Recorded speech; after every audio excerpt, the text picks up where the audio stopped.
জিনিস দেখাচ্ছি দেখুন, ব্যাঙটা মাটির তলে 1 ফুট মাটির তলে ঢুকেছিল, কত মোটা হয়ে ফুলে গেছে। দেখেন কত রাগ দেখাচ্ছে আমাকে, বেরো করলাম বলে। তোমরা দেখেন ভিডিওটা।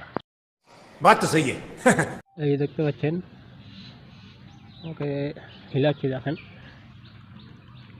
এই দেখো কত ফুলছে দেখছিল। এই যে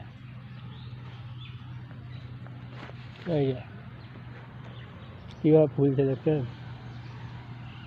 তোমরা কমেন্টে জানাবে ভিডিওটা যে ব্যাংক, এরকম ব্যাংক কোথায় দেখেছেন। এরকম আমি লাইভের প্রথম দেখলাম। এই যে দেখছেন ফুলছেন, এই যে দেখেন, এই যে দেখেন, এই দেখেন বমের মতন গোল হয়ে ফুলে যাচ্ছে। তোমরা কমেন্টে জানাবে কেমন, কবে দেখেছিল এরকম ব্যাংক।